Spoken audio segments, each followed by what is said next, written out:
In just 5 minutes, the judge mocked Jasmine Crockett's law degree, fined her $1,000, and all but handed Whoopi Goldberg a $25,000 win without even reviewing the evidence.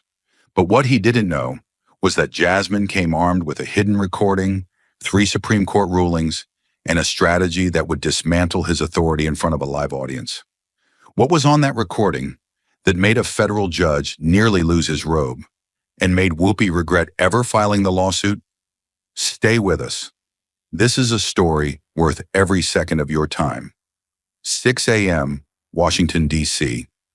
The streets shimmered with last night's rain as a pale light crept over the Capitol. Inside a modest apartment 6 blocks from the White House, Jasmine Crockett stood still, coffee in hand, eyes locked on the dome ahead. At 27, the youngest press secretary in White House history would walk into federal court alone, armed only with truth. Her words had been twisted, turned into weapons, and now she stood accused not for what she said, but for what they claimed she meant. It started with a sentence, just 12 words, spoken in the middle of a fiscal press briefing meant to highlight proposed budget cuts. Extremist programming, she said, doesn't deserve taxpayer funding. Not a name, not a show, no direct reference to anyone. But those 12 words detonated like a bomb. Within hours, the media twisted her remarks into a targeted attack against The View, a program known for its progressive commentary and, by association, Whoopi Goldberg. Twitter erupted. Headlines screamed, "White House declares war on Whoopi. Jasmine targets women of color. Defund The View. Legal lines crossed." She didn't flinch, but the storm grew. Then came the lawsuit. $25,000 in damages, filed personally by Whoopi Goldberg, claiming defamation, reputational harm, and targeted malice. It wasn't just a legal maneuver. It was a message. They weren't just coming for her job. They were coming for her credibility, her future, and the principle that public servants still had the right to speak uncomfortable truths without being publicly executed for it. Inside the West Wing, the pressure came fast, and it came from all sides. Senior advisors circled Jasmine like sharks scenting blood, their voices low, urgent, calculating.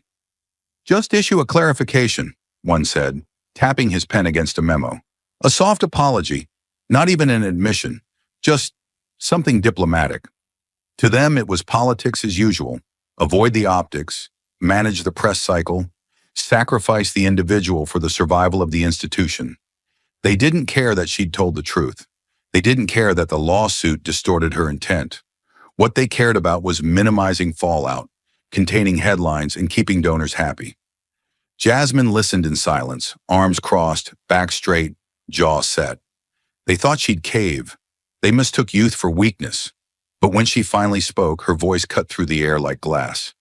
"I'm not apologizing for something I didn't say, and I'm not surrendering to a lie." The room went still. Someone scoffed. Another rolled his eyes. One advisor muttered, "This is career suicide." But Jasmine didn't flinch. She'd already made her decision. No high-priced legal team. No settlement behind closed doors. She would walk into that courtroom alone, armed only with case law, transcripts, and the Constitution. It wasn't pride. It wasn't arrogance. It was principle. "If I back down now," she told them, "I give every public official a reason to stay silent the next time the mob demands obedience. I won't be part of that." She picked up her briefing binder, turned toward the door, and left the room without another word, leaving behind a trail of stunned silence and a White House that had just realized its youngest voice was also its most unbreakable. The courtroom was electric, pulsing with tension even before the gavel dropped. Every bench was filled, not just with spectators, but with people who came armed with agendas. News anchors and press agents jockeyed for the best vantage points, microphones hidden beneath blazers, phones recording even the smallest movement. One side of the room, Whoopi's side, buzzed with barely restrained outrage. "Smear campaign," one activist whispered. "Racist dog whistle," muttered another. Hand-painted signs reading "No more attacks on black women" had been confiscated at the door, but not forgotten. Every glance toward Jasmine carried a silent accusation, as if her presence alone was an offense. The other side, fewer in number, quieter in tone, watched with cautious detachment. Constitutional lawyers, free speech defenders, a few ex-military jurists, men who didn't cheer, didn't boo, but took notes like they were building a case for history. Jasmine entered without flinching. Her heels echoed like gunshots across the marbled floor, the only sound in a room thick with judgment. She carried nothing but a slim black folder, a single pen, and the kind of composure that only comes from walking straight into fire before and surviving. Her eyes scanned the gallery but didn't linger. She wasn't there to win anyone's approval. She was there to stand alone. She knew it. Then the doors opened and the air shifted. He entered like a ghost from a darker era of justice. Judge Edward Grayson, robed in authority, arrogance, and a reputation so infamous it preceded him like smoke before fire. 63 years old, steel-rimmed glasses, a jaw carved from granite. He didn't look at the court. He inspected it, like a general surveying inferior troops. His eyes finally landed on Jasmine, and for a split second, they narrowed with something that wasn't curiosity. It was disdain. Not the kind you show to someone dangerous. The kind you show to someone you think doesn't belong. He sat slowly, deliberately, as if the act of taking his seat was itself a proclamation.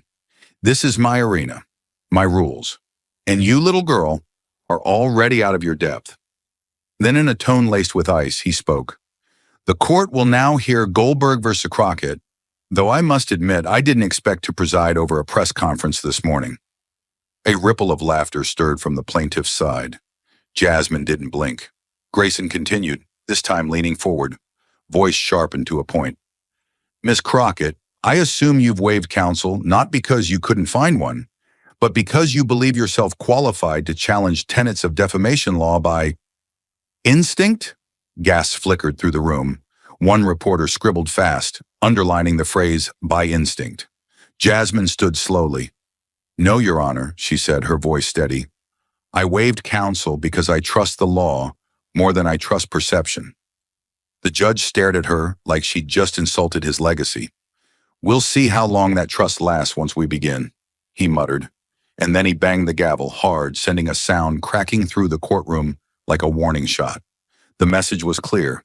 This wasn't going to be a fair fight, and he had no intention of pretending otherwise. Grayson's gavel still echoed through the courtroom like a warning shot when Daniel Hirsch rose from the plaintiff's table. The judge didn't need to introduce him. His reputation entered the room 5 years before he did. Hirsch moved with calm deliberation, exuding the polished confidence of a man who'd brought Fortune 500 CEOs and former senators to their knees without ever raising his voice. He turned toward the bench with a calculated nod, then toward the jury box, where even the gallery fell silent. Jasmine didn't move. She recognized the type, a man who didn't argue cases. He constructed narratives, piece by lethal piece. Your Honor, Hirsch began, tone measured but laced with quiet fire. This case is not about opinion. It's about destruction, of a legacy, of a career, of a woman who has stood at the forefront of American media and civil rights for over 4 decades. He placed both hands on the lectern and let the silence stretch, then delivered the first strike. Ms. Whoopi Goldberg has dedicated her life to the very principle that voices should not be silenced. But now, ironically, she has become the target of a reckless voice, one backed not just by influence, but by government authority. He lifted a printed chart, holding it up for the judge.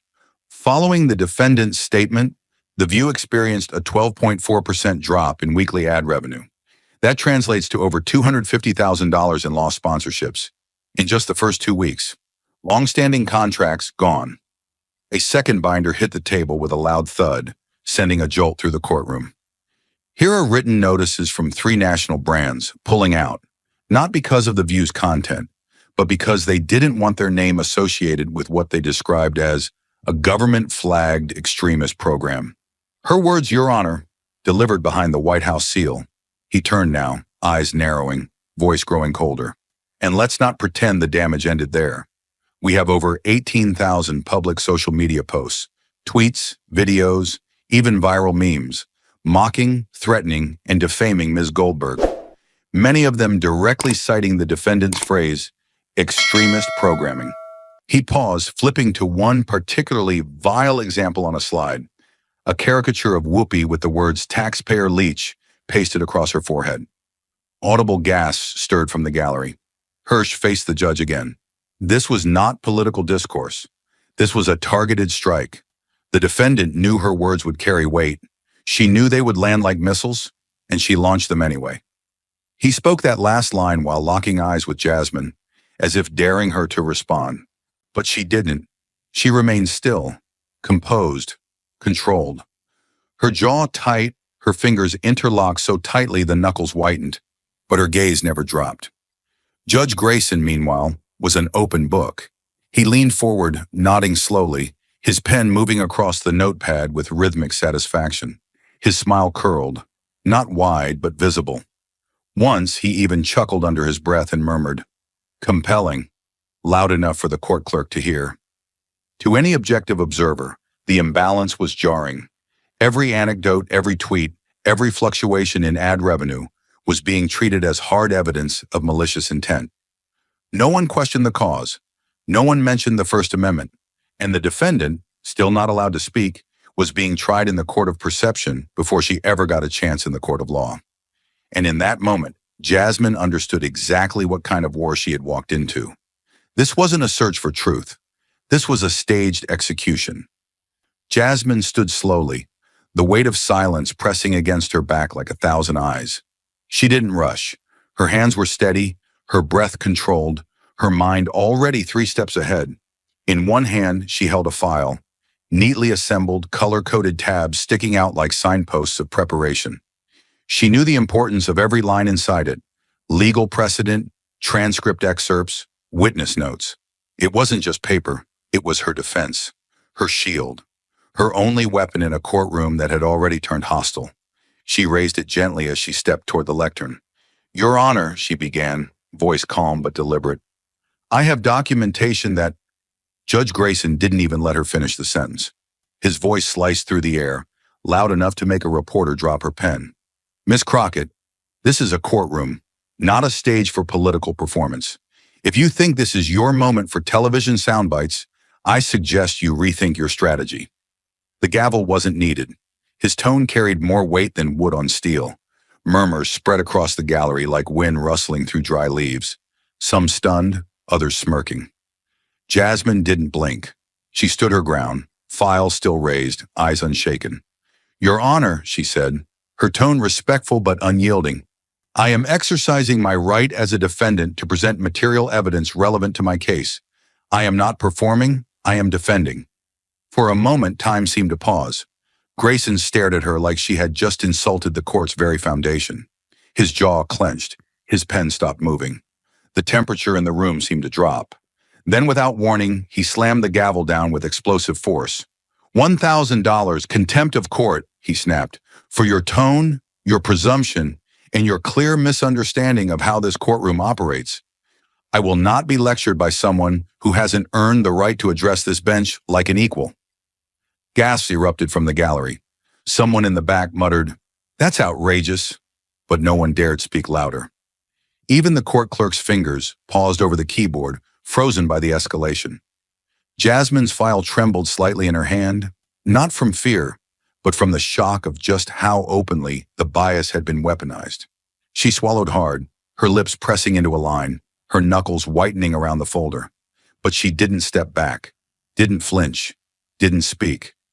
Her eyes stayed locked on Grayson's, studying him, dissecting him, not like a student to a teacher, but like a soldier reading an enemy's next move.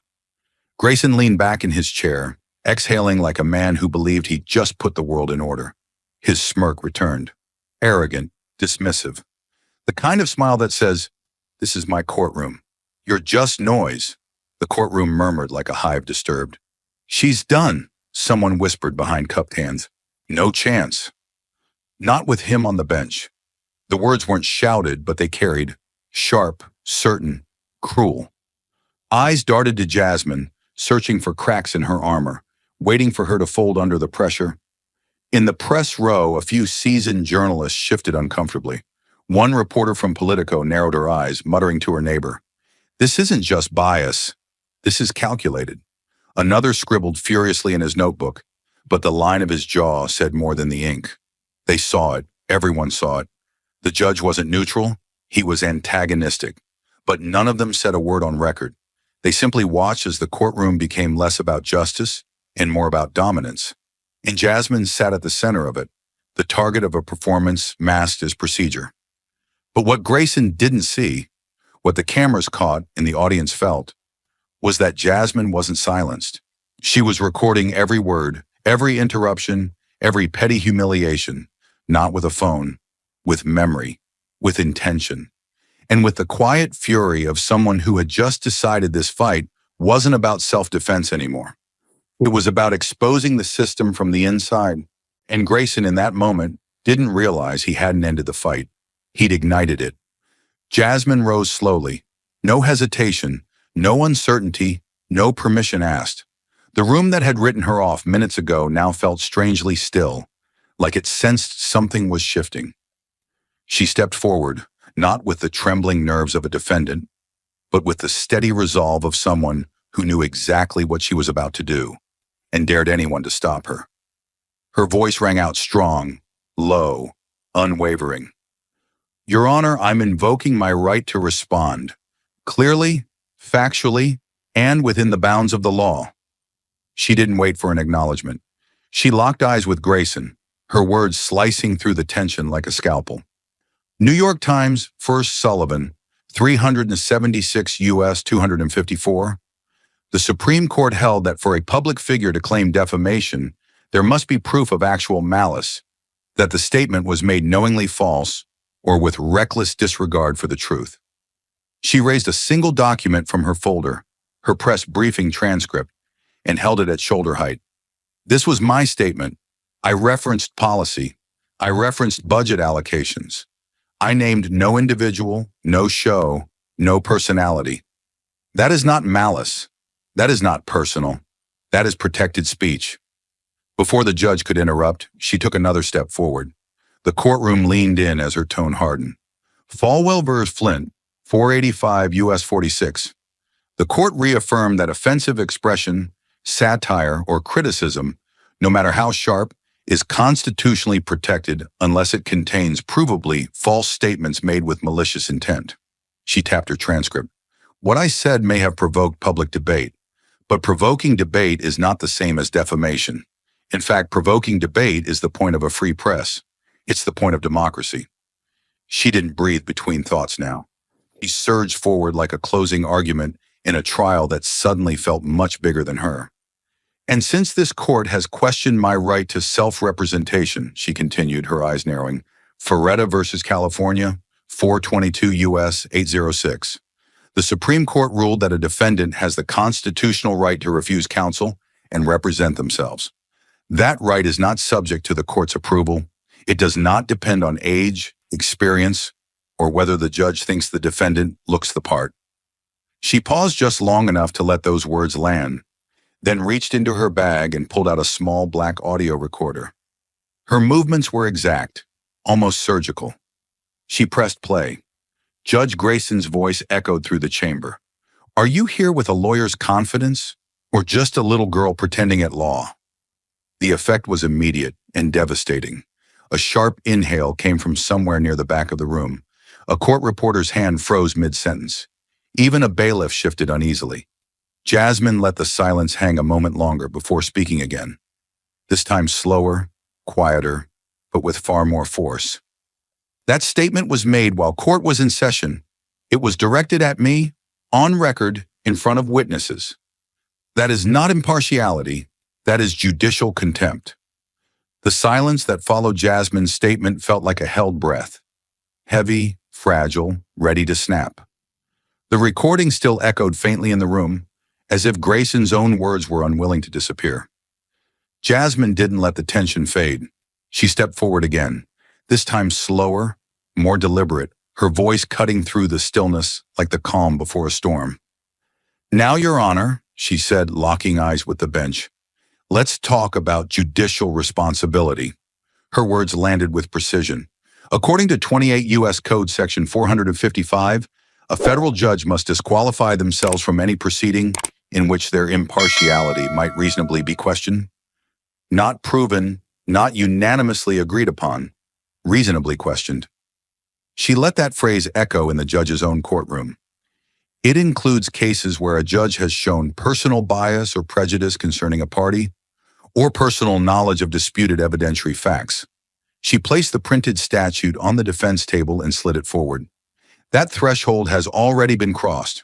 The moment you dismissed my legal standing as a little girl pretending at law, you made it clear this courtroom was never level. Her tone sharpened like drawn steel. This isn't just about ethics. This is federal law, and the law applies to the bench as much as it does to the accused. She didn't blink. I am officially requesting that you recuse yourself from this case under Judicial Code 455A, not because I'm afraid of facing trial, but because no American, regardless of age, gender, or political affiliation, should be forced to defend themselves in front of a judge who mocks them mid-proceeding. Her words weren't loud, but they were thunderous in intent. I don't need sympathy. I don't need favors. I need a courtroom that isn't poisoned before I even speak. She stepped back slowly, her shoulders squared, her presence now impossible to ignore. Around her the air changed, not with noise but with weight. The weight of truth laid bare in a place built to contain it. The fallout began slowly, like a crack forming beneath polished marble, barely noticeable at first but growing with every second. After Jasmine's bold invocation of Judicial Code Section 455 and the courtroom recording that shook the very pillars of decorum, the atmosphere inside the courthouse changed. What had once been smug silence now curdled into unease. Grayson's face lost color.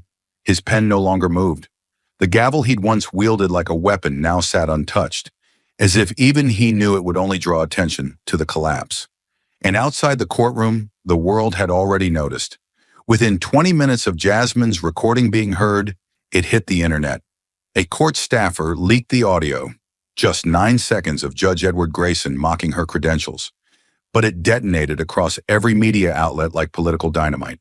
Twitter trended #RecuseGrayson. Legal watchdog groups issued emergency statements condemning his behavior. Even former federal judges called it an unforgivable breach of impartiality. The Judicial Oversight Council, typically slow and quiet in its processes, issued an official advisory citing the appearance of bias and recommending immediate recusal. The court was no longer isolated. It was exposed.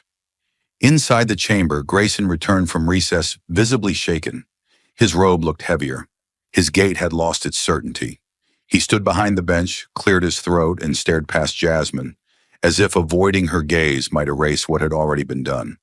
Due to recent public discourse and procedural advisories, he began, voice thinner than usual. I will be stepping aside from further proceedings in this matter. This is temporary, pending internal review. He didn't finish the sentence. He didn't offer justification. He didn't apologize. He simply turned and walked off the bench. No gavel, no dignity, just the echo of worn leather shoes and a legacy crumbling in real time. The courtroom didn't cheer. It didn't need to. The silence that followed his exit said more than applause ever could. Then the door opened again, and the temperature in the room changed entirely. Judge Margaret Ellis entered not with flash, but with force. A woman in her early 60s, with steely gray eyes and a posture that conveyed absolute control, she moved with the kind of certainty that didn't seek approval. She had presided over national security leaks, interstate election disputes, and high-profile corruption trials. Cases where both sides accused her of bias, and both sides left respecting her verdict. Her record was spotless. Her courtroom was sacred. Her fairness was legendary. She took the bench without fanfare. No small talk, no glances toward the gallery. She opened the folder handed to her by the clerk, scanned it silently for 20 seconds, and then looked up. The room seemed to hold its breath. This court acknowledges the unusual procedural disruption that occurred under Judge Grayson's administration, she said, voice clear, firm, emotionless. However, this courtroom is not a stage for bias, nor a platform for public theater. It is a place where truth is tested, by law, by precedent, and by evidence. We will now proceed under those terms.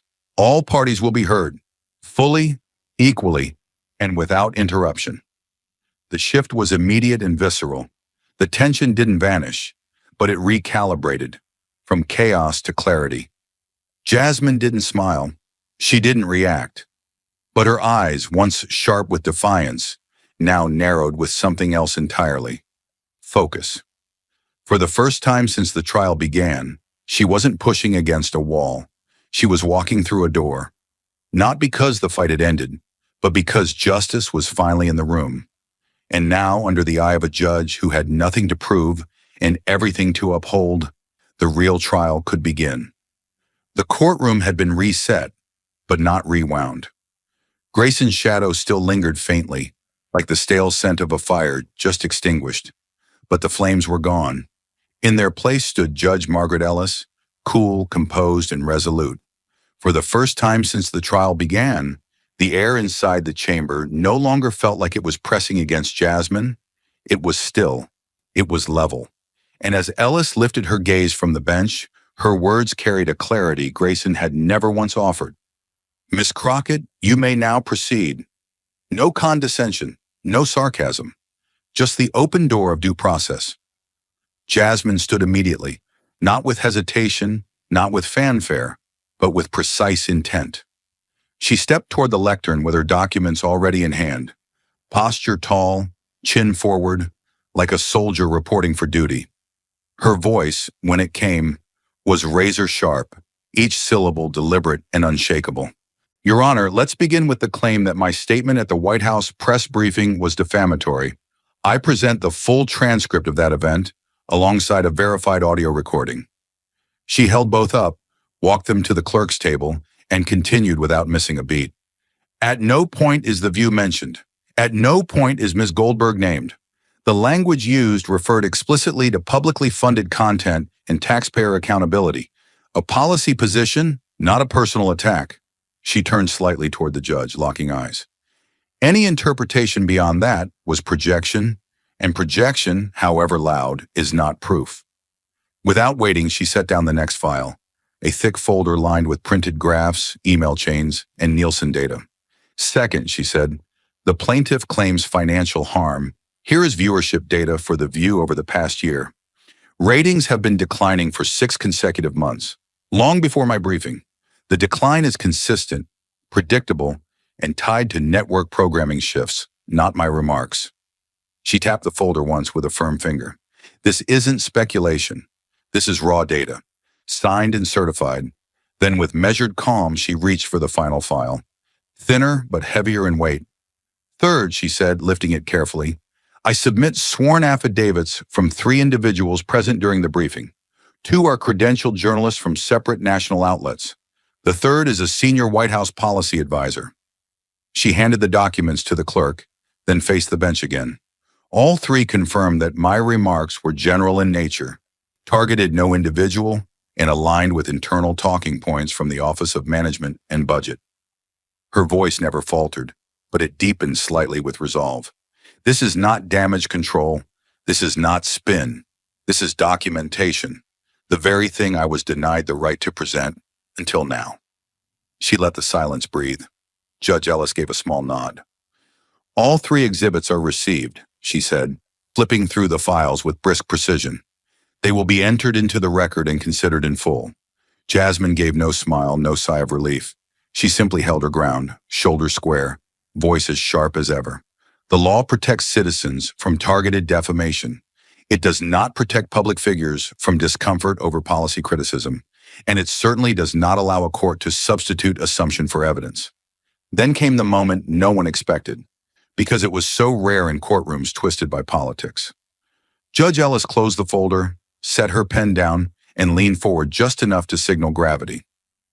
"Based on the clarity and strength of the materials presented," she said, voice cool but unmistakably firm, "this court will reopen the full scope of the case. Prior restrictions are lifted. All prior rulings are vacated. We begin again, from the law." A hushed gasp rippled through the crowd. This wasn't just procedural. This was a reset, a purge of bias, and a signal that justice had finally stepped into the room. Jasmine returned to her seat like a general retreating only after taking the hill. Her face didn't show triumph. It showed something harder, earned ground, strategic gain, a flicker of momentum in a war that had started with condescension and was now shifting inch by inch toward clarity. She didn't let her guard down, not for a second, but for the first time since walking into that courtroom, Jasmine Crockett was no longer fighting just to be heard. She was finally fighting from position, and the law was now walking beside her. This was the first peak of the climb, and she had reached it alone. Jasmine stepped out of the courtroom and into the long marble corridor like someone surfacing from deep water. Lungs full, back straight, but still bracing for another wave. The air outside felt different, cooler, emptier, as if the pressure had dropped. Staffers and reporters whispered at a distance, not daring to approach her now. She kept walking. Every step echoed off the stone floor, like punctuation in a chapter that had not ended, only paused. She turned the corner toward the elevators, eyes ahead, posture taut, and that's when the voice hit her from behind. Low, controlled, loaded. You really think the law can erase what I've lost? Jasmine stopped, not because she was afraid, but because she recognized the voice immediately. Whoopi Goldberg stood in the center of the corridor, arms folded, back straight, eyes locked. She wasn't flanked by press or lawyers now, just her. Stripped of the camera glare, the award shows, the talk show energy, there was nothing left but raw conviction and pain barely masked by anger. You think legal precedent can paper over humiliation? Whoopi continued, stepping closer. You think citing cases makes the headlines disappear? Makes the sponsors come back?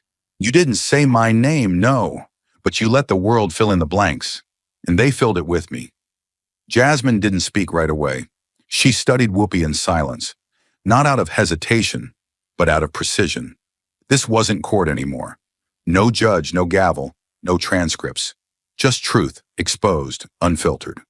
When she did speak, her voice was iron flat, crisp as the legal briefs she'd fought to submit.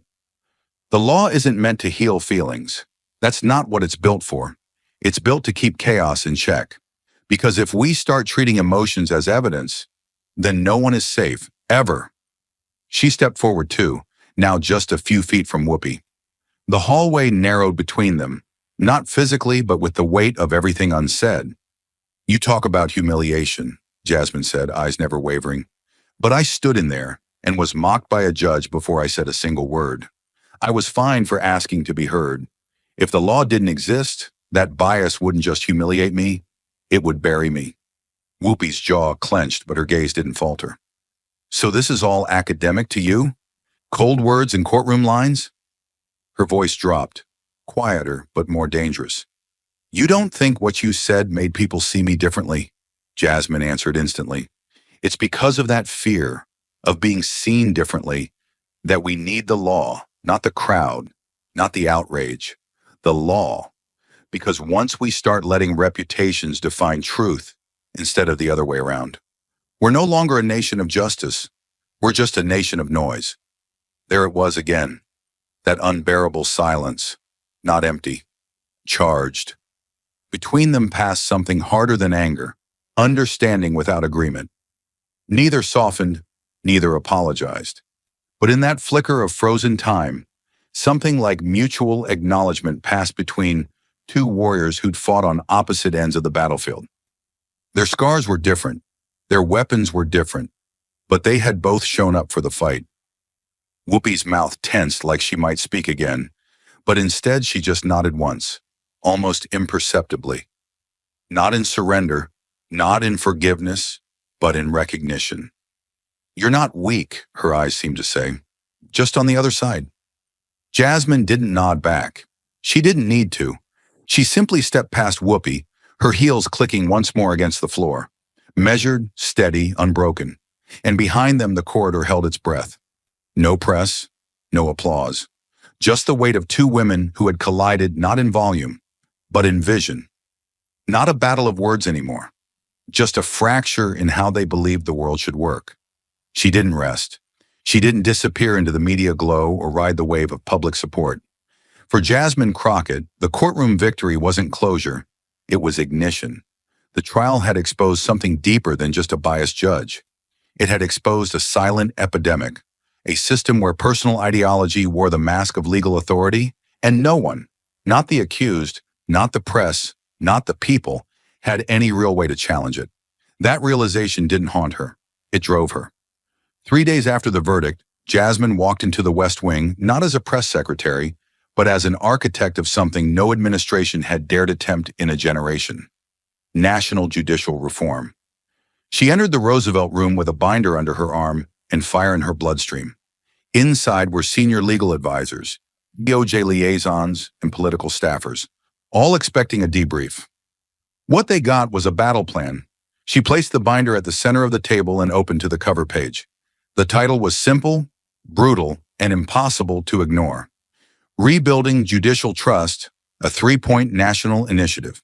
Jasmine didn't ask to speak. She began. If a courtroom can't promise neutrality, then it can't promise justice. And if it can't promise justice, it's a threat to democracy, no matter who's wearing the robe. The first point hit like a cold plunge: mandatory implicit bias training for every sitting federal judge, including appellate and district courts. Not a one-time seminar, not a webinar to check a box. This is recurring, she explained, peer-reviewed and designed in conjunction with leading neuroscientists and legal scholars. Bias isn't always malicious, but it is always dangerous. And right now, we are pretending it doesn't exist on the bench. That ends here. Murmurs stirred. A DOJ official leaned forward. Jasmine, that will raise red flags with the judiciary. You'll trigger Article 3 backlash. She didn't flinch. Good. Let them respond. I'm not afraid of backlash. I'm afraid of silence. Then came point 2, the most controversial: the creation of an independent judicial oversight commission with full access to anonymized ruling databases, judicial conduct reports, and the power to flag patterns of ideological bias. I'm not talking about political witch hunts, she clarified, anticipating the storm. I'm talking about data-driven accountability.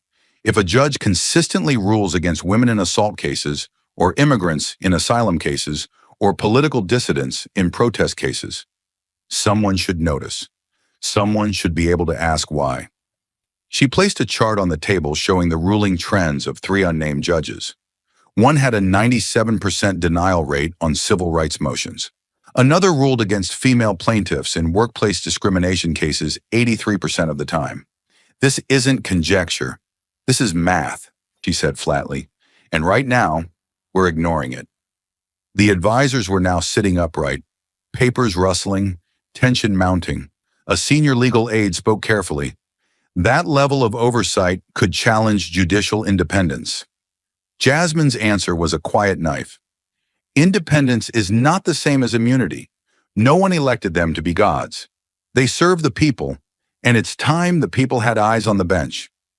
Then she opened to point 3, the final and most public-facing measure: a national, searchable database of judicial ethics complaints, including anonymized details, outcomes, and timestamps of all internal disciplinary actions.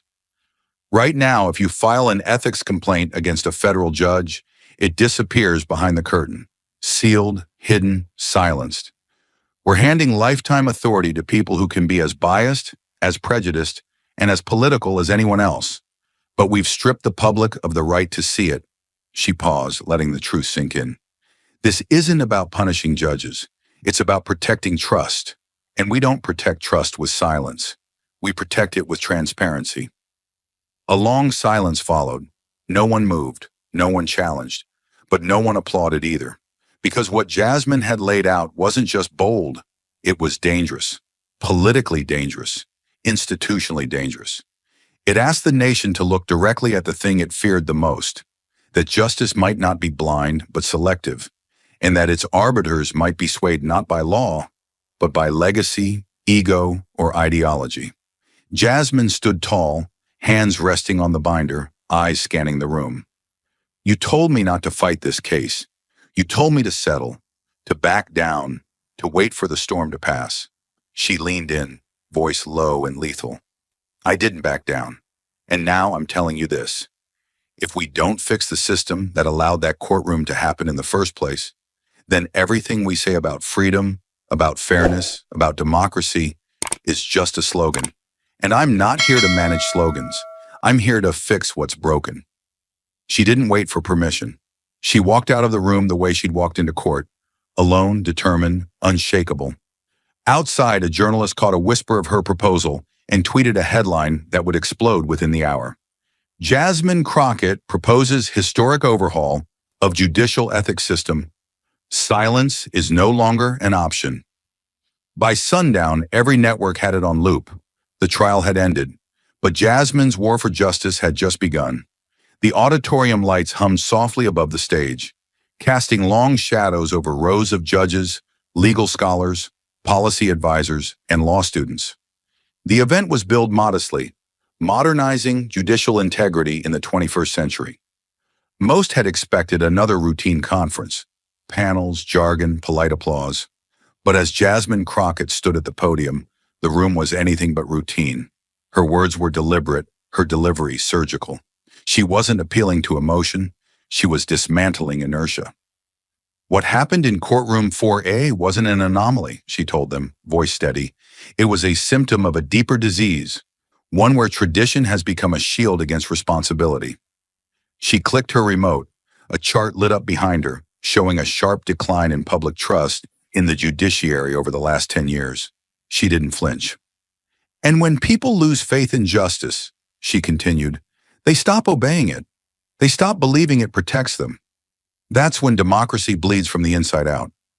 The audience was silent, not disengaged, but shaken. Then it happened.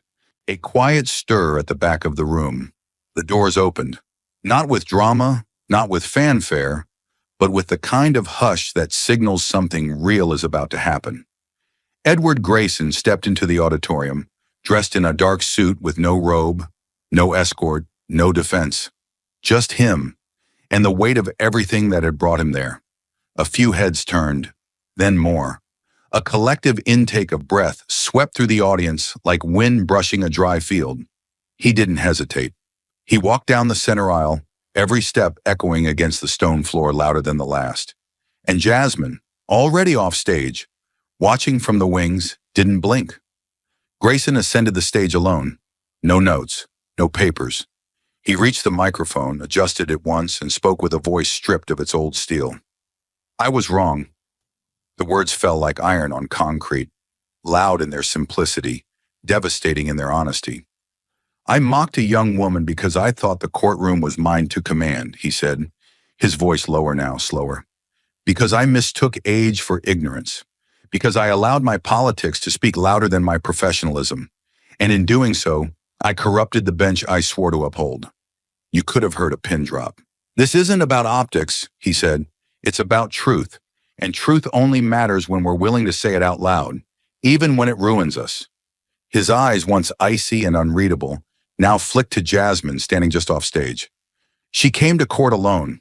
I had 30 years of robes and reverence, but she had one thing I lost a long time ago, the courage to confront the system from inside it. Then he paused. His voice softened, but his posture remained firm. That's why I resigned. The air was electric, not applause, stillness. The kind of stillness that only follows the rarest sound of all, accountability. Grayson didn't smile. He didn't wait for reaction. He stepped back from the microphone, nodded once, and descended the stage as quietly as he had entered. But the impact was seismic. By morning, the video had been clipped and broadcast across the country. Headlines read, "Disgraced federal judge confesses bias at Integrity Summit." Crockett's reforms gain momentum after Grayson's public admission. A courtroom battle becomes a movement. Within a week, Texas, Ohio, and Arizona all announced legislation mirroring Jasmine's initiative. Mandatory bias and empathy training for judges. Independent oversight councils with access to anonymized decision databases. Public dashboards for judicial ethics complaints. It wasn't symbolic, it was actionable. In Ohio, the Chief Justice called it the most significant structural reform since the state constitution was amended. In Texas, the bipartisan vote stunned both chambers. Even skeptics were caught off guard. A conservative columnist wrote, "Crockett turned a courtroom ambush into a constitutional reckoning." A progressive law professor posted, "She forced a system designed to resist change to change anyway." Jasmine never claimed victory. She never stood behind a banner. She simply went back to work, writing draft policies, coordinating with legal scholars, and appearing at state forums where judges asked her the very questions they once ignored.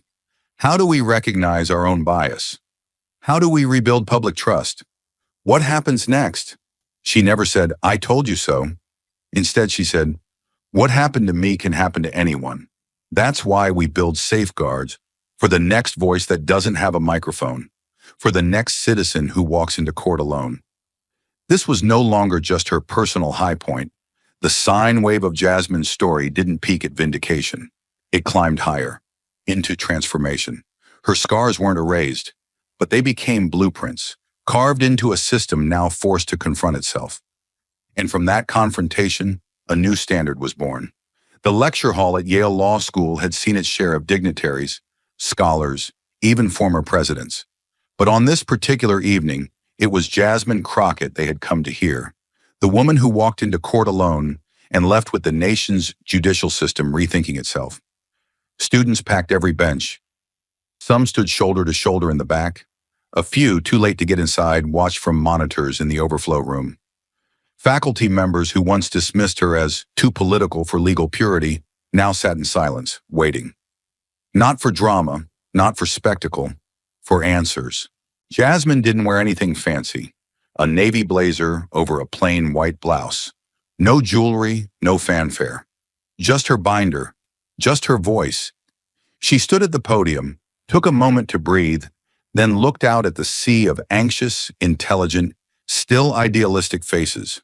When she spoke, she didn't raise her voice, but every word cut clean through the silence like a sharpened blade. I didn't walk into court with an army of lawyers. I didn't walk in with corporate sponsors or political donors. I walked in with one phone, one binder, and a refusal to lie about what I knew to be true. A few students shifted in their seats. She didn't blink. They laughed, they dismissed me, they fined me, but what they didn't do was stop me. Applause rose, but she held up a hand firm and fast. Not yet. You think justice is something you argue for when the system is ready to hear it, but I'm here to tell you, the system is never ready. You don't wait until you're qualified to speak truth. You speak it, then you become qualified. That's how reform works. That's how justice survives. Then she paused. Not for effect, to let it land. I had a $1,000 fine and a courtroom of laughter. That's all. But I also had the law. The real law, not the one that flatters egos in black robes, but the one that stands even when the room turns against you. The applause this time was thunderous, spontaneous, raw. It wasn't hero worship, it was recognition. Students who had doubted her, who had argued about her in ethics class, now stood and clapped with the zeal of believers who had just seen proof that courage could make systems bend. But not all reactions came with praise. Back in her office the next morning, Jasmine sat quietly beneath two things pinned to her wall. One was the original 1,000 contempt fine, crisp, yellowing slightly at the edges, now framed in dark wood. A reminder that the price of being right is sometimes ridicule. The other was a letter, handwritten in blue ink on college-lined paper. No return address, just a name, Miguel Torres, second-year law student, Cleveland. My professors told me to pick my battles. You taught me to finish them. I grew up thinking the law was something that happened to people like me. Now I believe I can shape it. Thank you, Jasmine read it 3 times before pinning it beside the fine. 2 opposites, side by side. Penalty and purpose. That was her wall. That was her life. But outside that office, the narrative was already shifting. On social media, progressive pundits began to question her motivations. Jasmine's reforms are coded conservative maneuvers to control judicial narratives, one tweet read. Another called her a Trojan horse in a navy suit, and the term caught fire. Trojan reformer trended for 2 days. Protesters began appearing quietly at her events. Some held signs that read, "Reform, not rebrand," while others shouted across parking lots, "Tell the truth, Jasmine. Who paid for your podium?" The irony didn't escape her. She'd gone to court alone. No PACs, no donors, no consultants. But now the more she gained traction, the more the world demanded to believe she had power behind her. As if truth, spoken too clearly, must have a master somewhere. She didn't fire back. She didn't hold a press conference. But when asked in a quiet interview if she felt misunderstood, her answer was simple. "I didn't do this to be liked. I did it so the next person doesn't get buried under someone else's bias and call it law." But the pressure didn't let up. Newsrooms began publishing op-eds with titles like "Jasmine Crockett, Savior or Strategist," and "Is Judicial Reform Just the New Culture War?" For every student who wrote to thank her, another activist posted a thread accusing her of political disguise. She had cracked the system, but now the system, threatened and furious, had begun whispering about her instead of ignoring her. It was the downturn in her sine wave. Not collapse, not failure, but that moment when every victory invites a price. She knew the slope was coming. She welcomed it, because Jasmine understood something most of her critics didn't. You don't change a system by being everyone's hero. You change it by surviving the moment they try to make you the villain. Washington, D.C. was quiet, but not still. From the wide windows of her White House office, Jasmine Crockett stood looking out over the Capitol. The city shimmered in the blue-black cloak of midnight. Red tail lights crept like veins along Constitution Avenue, headlights cutting through the early fog. Above it all, the dome of the Capitol stood still, cold, almost indifferent. It was beautiful, but it wasn't comforting. Not tonight. Not after everything. She stood in silence, arms crossed lightly over her chest as the soft ticking of the wall clock measured out each passing second, like a judge tapping a gavel no one could see. Behind her, the room was dim, lit only by the pale glow of her desk lamp. The chaos of the past few weeks had settled into neat stacks, files sorted, binders labeled, articles clipped and highlighted. But one section of her desk remained untouched. A framed $1,000 fine receipt from courtroom 4A, and beside it, a folded letter in worn, creased paper. That was all. No trophies, no plaques, just two reminders of how far she had come and what it had cost. She reached for the phone lying face up beside them. The screen blinked. A single text from a senior White House advisor. "You just started a new war. Ready?" Jasmine didn't respond right away. She stared at the words, letting them sink in, not with fear, not with hesitation, but with the gravity they deserved. A new war, not metaphor, not hyperbole, real systemic war, against a system that smiled on the surface but hid rot beneath robes and ritual. A war not just of laws, but of narratives, of power structures that did not want to be touched. And now they were staring back. She placed the phone down slowly, deliberately, like setting a chess piece back onto the board mid-game. She turned and walked toward the desk, each step soft but firm, like someone crossing an invisible threshold. Her fingers brushed the edge of the fine's frame, a piece of yellowed paper, thin, unassuming. But it represented the moment everything changed, when she had been publicly mocked, fined, silenced by a man in a robe who thought his gavel gave him the right to bury her voice. She left that courtroom not with shame, but with fire, and she had used that fire to burn through the illusion of judicial untouchability. Her name was cleared, the judge was gone, but justice was still in progress. Next to the frame, her fingers rested on the letter, folded 4 times, corners softened with time. The handwriting was rough, the ink slightly smudged. Miguel Torres, second-year law student, son of immigrants, first in his family to attend college, now studying constitutional law. He had written, "Because of you, I no longer believe the law is just for those who inherit it. I believe it's for those who are willing to fight for it." She had read those words on the flight back from Ohio and wept, not for herself, for what they meant. She walked back to the window. The lights below flickered. The city had no idea it was being watched by a woman who had stood in a courtroom and dismantled a 30-year veteran judge with a binder and a phone, who had stood alone in front of cameras, pundits, and protesters, not to win approval, but to defend the right to dissent without being crucified for it. And now that same city was holding its breath, waiting to see what she would do next. There was no roadmap, no precedent, no committee vote that would clear the path ahead. Because no one had ever walked it quite like this before. Reforms had started, policies were moving, states were copying her proposal, but the attacks had begun too. Whispers in academic circles, accusations from political corners. She's rebranding conservative control, some said. She's too polished to be authentic, others claimed. They saw her strength as manipulation, her calm as calculation, and her refusal to lash out as evidence of a script. But Jasmine knew what they didn't. You can't fake scars, and hers were earned in silence, not spotlight. She had the receipts to prove it, literally. The fine, the transcript, the recording of Grayson's smirk. The moments where she had been told to sit down, to shut up, to play politics like a good soldier.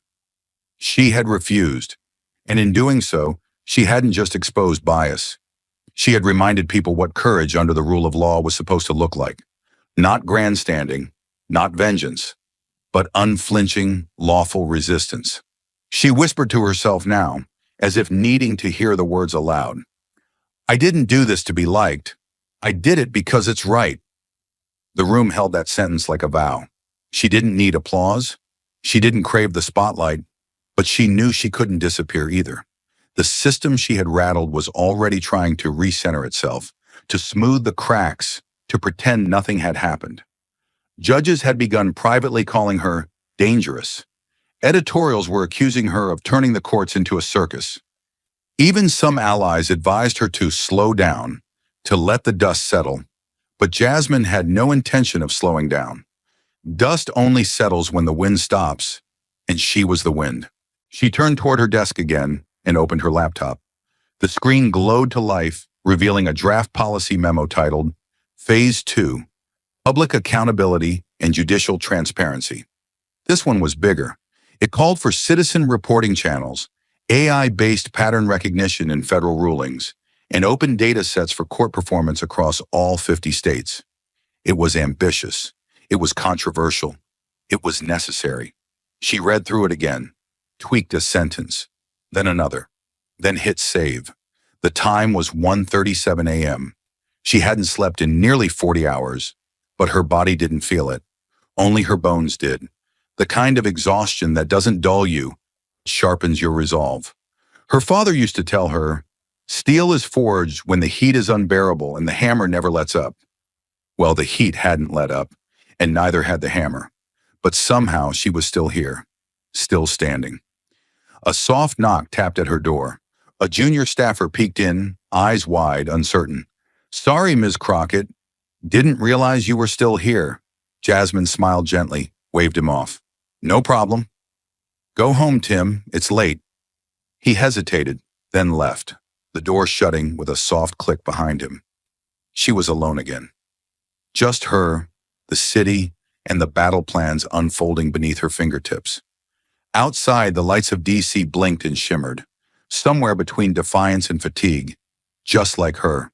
She could see the monuments, Lincoln, Jefferson, their marble reflections casting ghosts over the Potomac. They had fought different wars, but all wars for justice shared the same pattern: resistance, ridicule, and finally, if you stayed standing long enough, respect.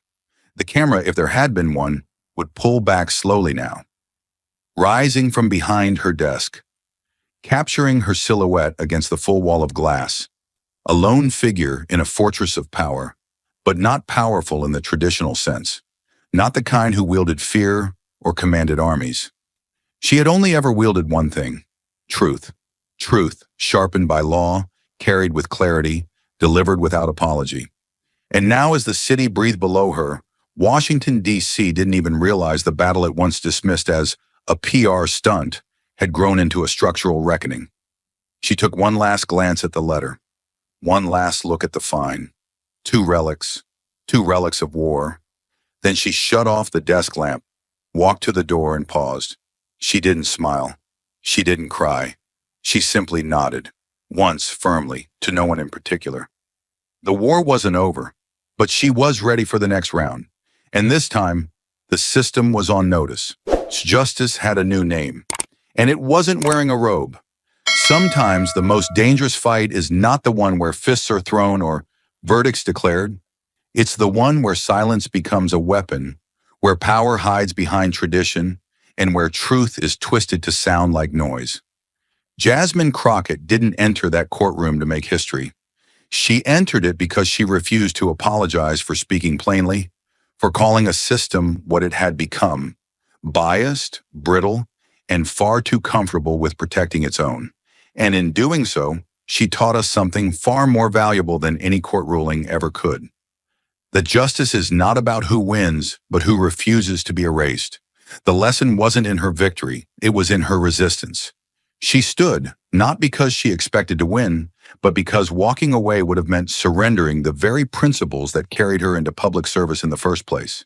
It would have been easier to settle, to issue a soft apology, to let the machine churn and forget. But instead, she chose the hard path, the lonely one. And that's what real reform demands. Not popular heroes, but relentless voices who never back down, even when the system tries to crush them with silence and contempt. Because the truth is, Jasmine never stood a fair chance. Not with a judge who laughed at her law degree, not with a media echo chamber hungry for a scapegoat, not with a cultural landscape where every word she said was filtered through suspicion. But she stood anyway, and in doing so, she exposed a deeper flaw. When power becomes so insulated that it can mock dissent without consequence, then the system itself has stopped serving justice. It has begun protecting itself from it, and that should terrify all of us. This story wasn't about ideology. It wasn't about left or right. It was about voice versus volume. A young woman stood in the center of a courtroom meant to decide her fate, and instead of arguing for survival, she argued for truth. With her voice shaking but her spine straight, she reminded every witness, every student, every silent journalist in the room that the courtroom belongs to the law, not the loudest, not the most senior, not the most televised. $5,000. That's the price Jasmine Crockett had to pay simply for daring to speak the truth in front of a powerful judge. But just 5 minutes later, the entire courtroom fell into stunned silence when the young woman unleashed a piece of evidence that shook the justice system to its core.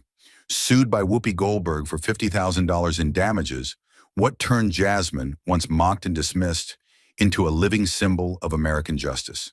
Stay with us. This is a story worth every second of your time. The morning air in Washington, D.C. was cold and tense, the kind that warned something big was coming. In her small apartment near the Capitol, Jasmine Crockett sat up in bed, fully awake. No alarm, no noise, just sharp focus. Last night, she'd gone over every legal precedent, every word of her press statement, preparing like a soldier before battle. On the table lay her case documents and a printed copy of the First Amendment. Her navy blue suit hung by the door, waiting. Today, she wasn't a press secretary. She was the target of a lawsuit filed by Whoopi Goldberg, who claimed that Jasmine's public remark, "Extremist TV shows shouldn't be publicly funded," was a direct attack on the View and her reputation. Whoopi demanded $50,000 in damages for defamation and reputational harm. And deep down, Jasmine knew this courtroom wasn't built for people like her. Outside, the city buzzed with headlines.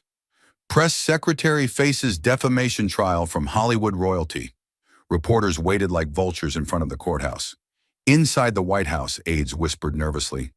The legal team advised her to settle, to apologize, to disappear quietly.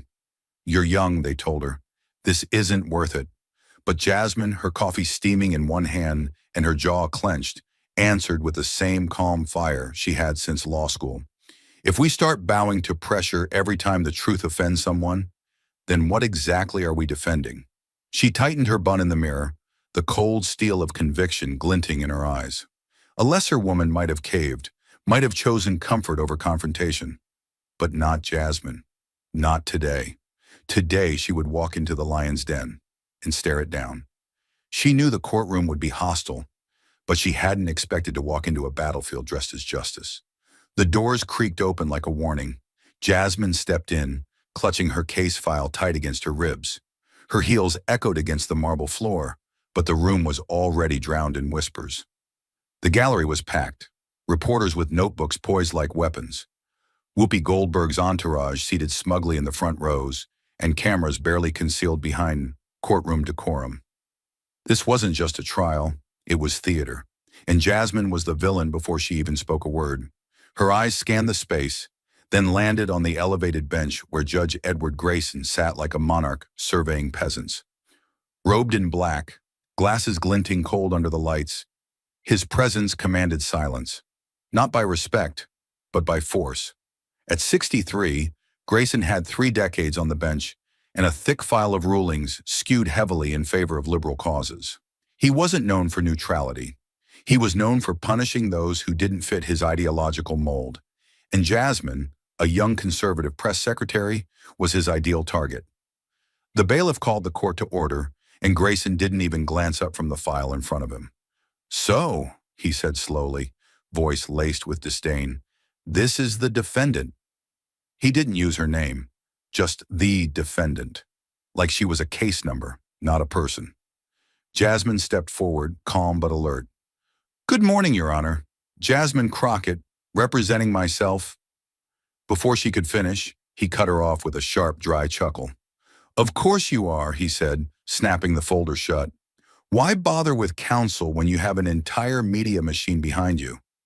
The room fell silent, the insult hanging in the air like smoke. He leaned forward, his tone hardening. "Let me make one thing very clear, Ms. Crockett. This is not the White House briefing room. You will not spin, you will not posture, and you will not perform. Is that understood?" Jasmine met his eyes. "Understood, Your Honor." He slammed his gavel once, harder than necessary.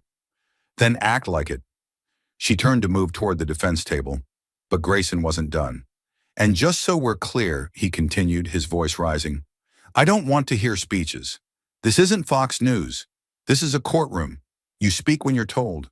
You respond when questioned. And if you grandstand, I will find you in contempt so fast your staff won't have time to draft a press release." Muffled gasps rippled through the gallery. A reporter scribbled furiously. Jasmine didn't move, didn't flinch. But inside she felt it, the weight of every word hurled not just at her, but at what she represented. She wasn't just a young woman defending herself. She was a symbol Grayson wanted to dismantle, live and in front of a crowd, and he wasn't hiding it. Daniel Hirsch rose from his chair like a man stepping onto a Broadway stage, not a courtroom. He straightened his charcoal gray suit, gave a fleeting nod to the jury box, and approached the bench with a stack of carefully tabbed documents in one hand and a practiced look of solemn outrage on his face. "Your Honor," he began, his voice rich and resonant, "what we have here is not just reckless speech, it is professional sabotage." He held up a color-coded chart showing a steep drop in advertising revenue for The View in the weeks following Jasmine's statement. "This isn't theoretical harm," he continued. "This is concrete loss.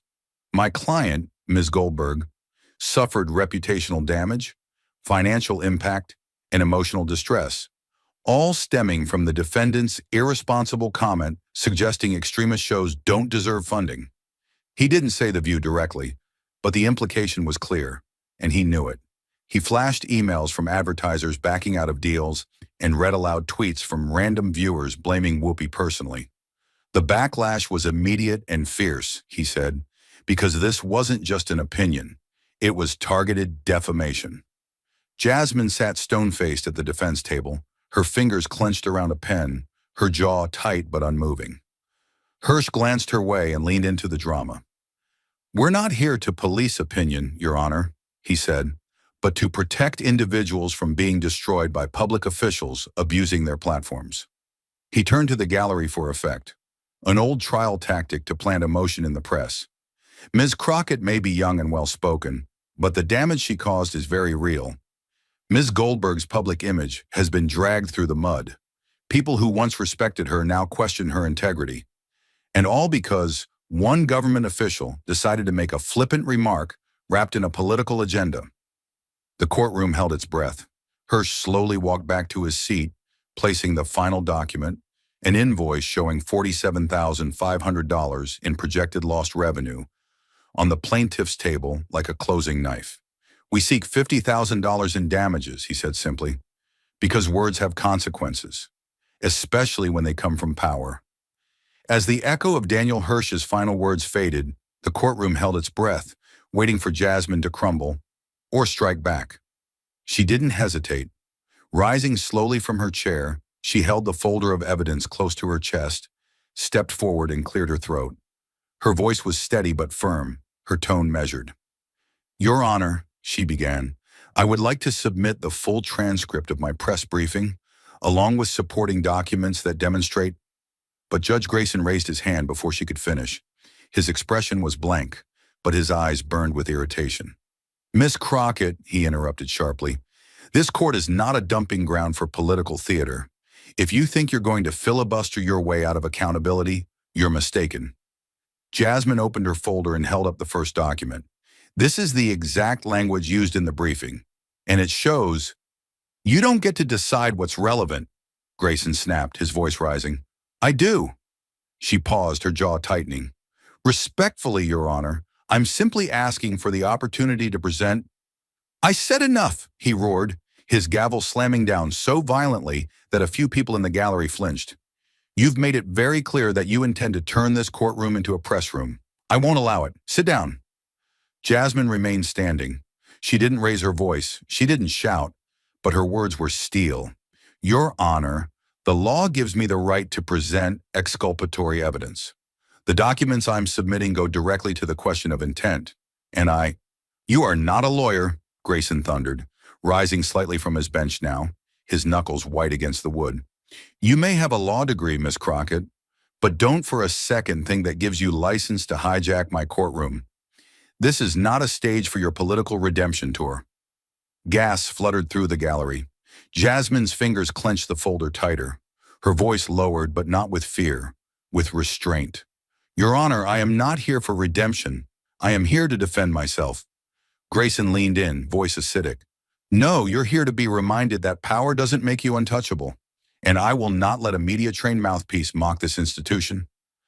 Then, without pause, he turned to the clerk and barked, "Put it on the record. The defendant is in contempt of court."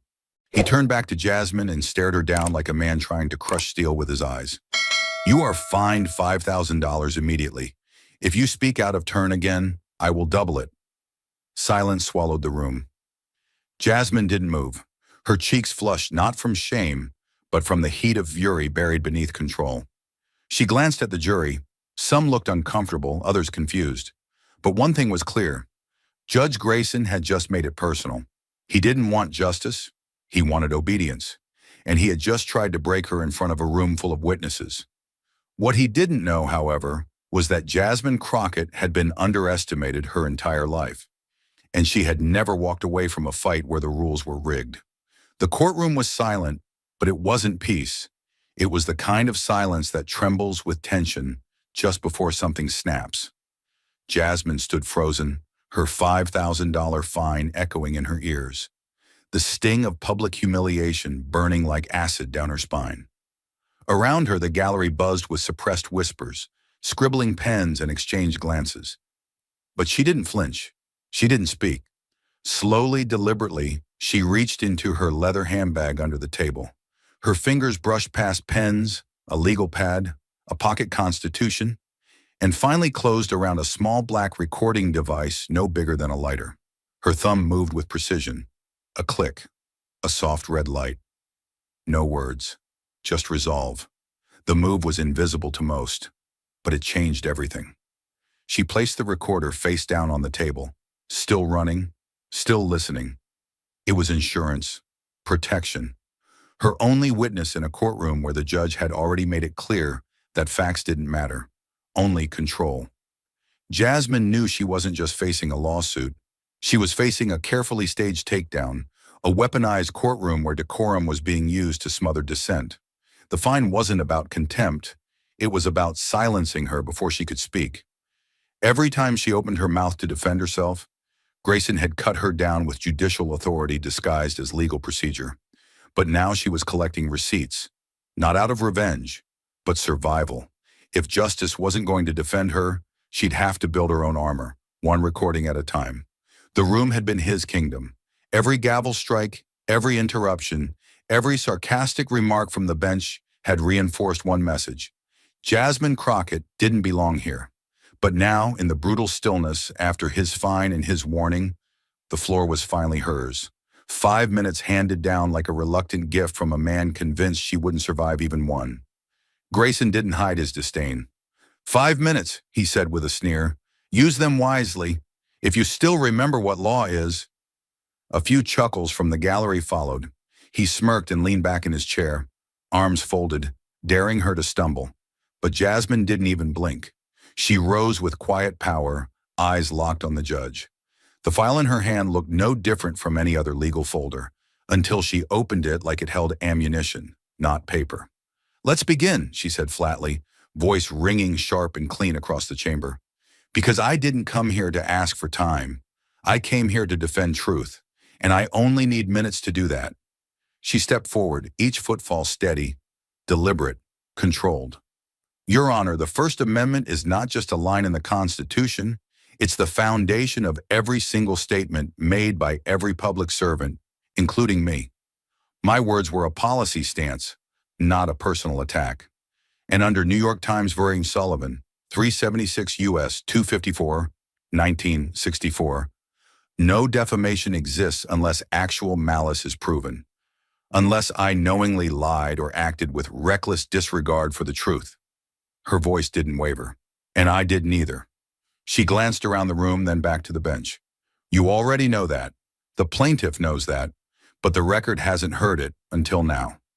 She pulled another document. In Hustler magazine versus Falwell, 485 U.S. 46, 1988, the court ruled that even offensive commentary, even satire, is protected unless it makes false factual claims. My statement didn't name The View. It didn't name Ms. Goldberg, and it didn't contain a single provable falsehood. They've shown no malice, no lie, no intent. She stopped then, her eyes burning cold. "But I have something they don't." And with that, she reached into her bag. Grayson leaned forward, sensing movement, but he was too late. Jasmine withdrew the compact recording device and held it high. "Since this court has refused to enter my documentation into the record, perhaps you'll allow your own voice to speak for itself." She pressed play. The room filled with the judge's unmistakable tone, sharp, patronizing, dripping with bias. "Are you here with a lawyer's confidence, or just a young girl playing dress-up?" The effect was immediate. Audible gasps cut through the silence like a blade. One reporter nearly knocked over his chair, scrambling for his camera. The courtroom, moments ago a theater of decorum and hierarchy, now pulsed with raw shock. Eyes darted from the speakers to the judge, who had gone completely still, his face frozen, blood draining from it as if the bench itself had betrayed him. A female juror covered her mouth. The court clerk stopped typing mid-keystroke. Even Whoopi leaned slightly forward, lips parted, unsure whether to gloat or be horrified. But Jasmine didn't flinch. She didn't look around for validation. Her gaze was locked on Grayson like a spotlight. "That," she said, voice low but clear, "is the tone of this trial. Not impartiality, not justice, contempt, dressed in robes, and I won't be silent about it." She stepped closer to the bench, her words slicing through the tension. "You've mocked me, interrupted me, punished me for asserting basic rights guaranteed by this country's Constitution. And now on the record, you've exposed your own prejudice." She raised her chin. "You have every right to dislike me, Your Honor, but you don't have the right to sabotage my defense." The room was still reeling from the sound of Judge Grayson's own voice echoing through the courtroom, words soaked in arrogance and dripping with bias. "A young girl playing dress-up." The phrase lingered like smoke after an explosion, and in that heavy silence, one thick with shame, realization, and collective disbelief, Jasmine didn't wait. She didn't hesitate. She stepped forward into the silence, not as a defendant anymore, but as the one holding the gavel no one expected her to claim. Her voice was calm, but it cut like a scalpel. "Your Honor," she began, eyes locked onto Grayson, "as of this moment, I am submitting a formal request for your recusal from these proceedings." She didn't blink, didn't pause. Under Title 28, Section 455 of the United States Code, and in accordance with the Federal Code of Judicial Conduct, a judge must disqualify himself when his impartiality can reasonably be questioned. I am questioning it now, and so is every person in this courtroom who just heard your words. She held up a printed copy of the code, the pages rigid between her fingers.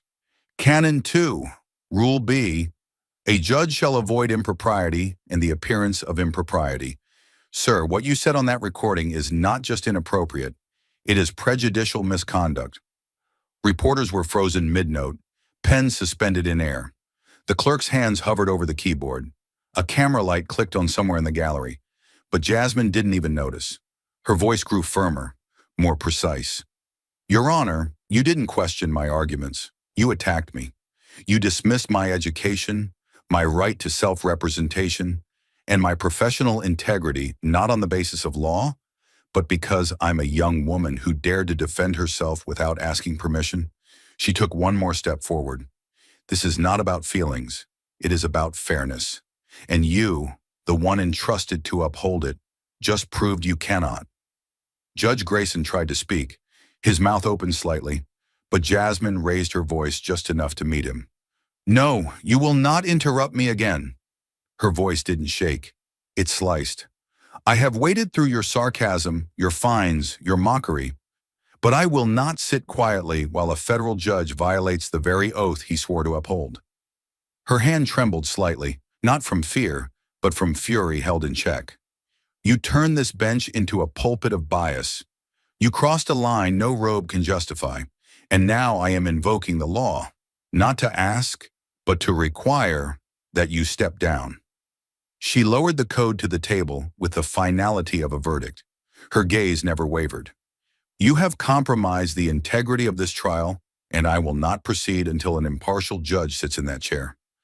Her words rang through the chamber like a war drum, measured, righteous, unstoppable. And for the first time since she had entered that courtroom, Jasmine Crockett wasn't the one on trial. She was the one bringing judgment.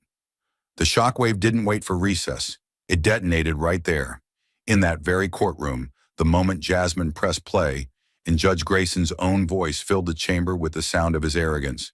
Are you here with a lawyer's confidence, or just a young girl playing dress-up? Gasps erupted. Reporters scrambled. Camera shutters exploded like machine gun fire. But what no one realized, what even Jasmine hadn't expected, was that someone in the gallery had been live streaming the moment. Within minutes, the audio clip had been clipped, reposted, and launched into the digital stratosphere. Twitter, TikTok, YouTube. Headlines ignited. Federal judge humiliates young defendant, gets exposed on mic. The courtroom might have been sealed, but the truth had already escaped. The bailiff leaned over to whisper something into the court clerk's ear. Her fingers froze above the keyboard as her phone buzzed nonstop. Grayson noticed. He narrowed his eyes, glancing up at the gallery as murmurs spread like static. He could feel it now, the shift, control slipping through his fingers like dry sand. But it was too late.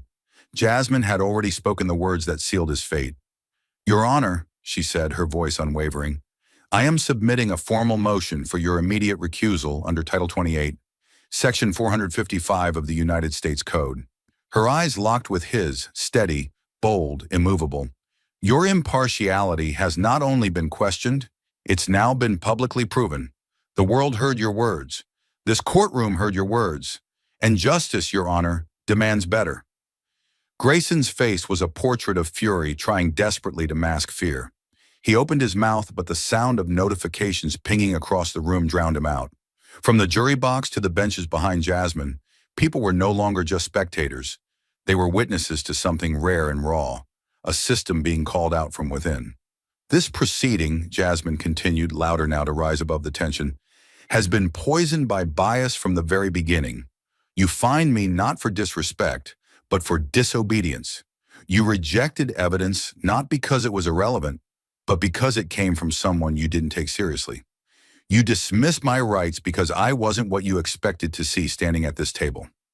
She held up the printed code, bolded, highlighted, precise. Canon 2, Rule B. A judge shall avoid impropriety and the appearance of impropriety in all activities. The appearance, Your Honor, is no longer debatable. It's gone viral. A beat of silence. I am not proceeding further until you recuse yourself. She didn't sit down.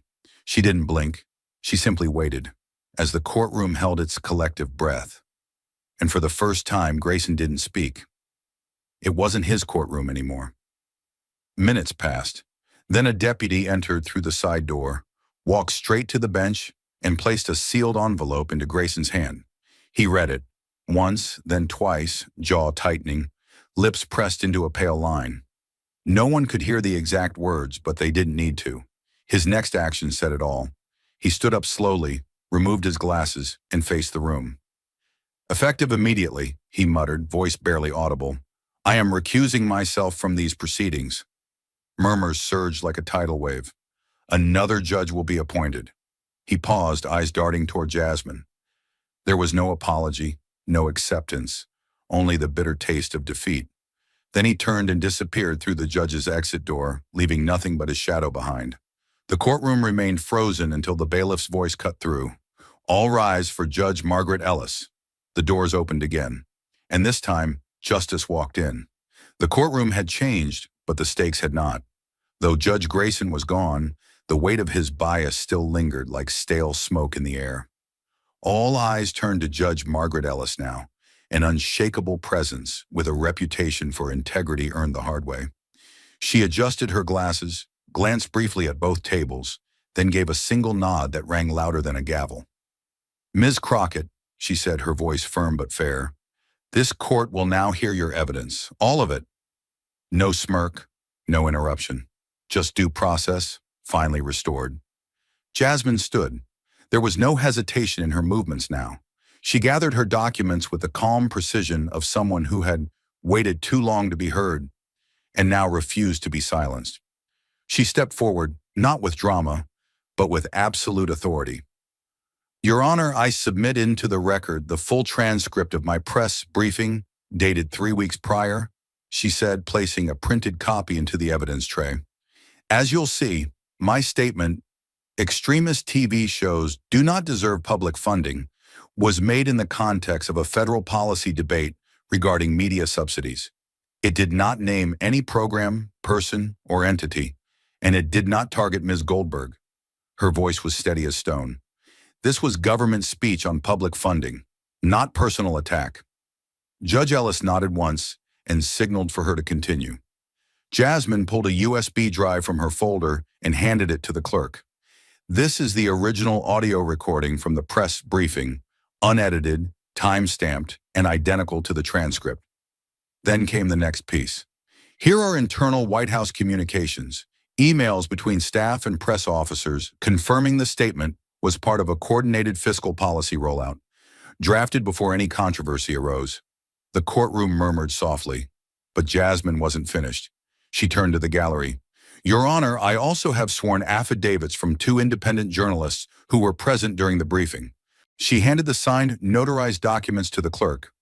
Both confirmed that at no point did I reference the View or Ms. Goldberg. I now request the court allow both journalists to deliver brief testimony. Ellis reviewed the files and nodded. Granted. The first journalist, a senior correspondent from the Washington Herald, took the stand. Calm, precise, and dispassionate, he testified, I was in the room. There was no mention of Whoopi Goldberg. There was no suggestion of her show. The quote in question was generic. The second, a reporter from Capitol Watch, echoed the same.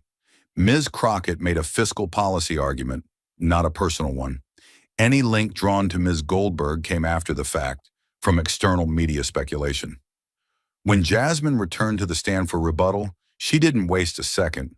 Her eyes locked on the bench, her posture upright, and her voice clear as a bell.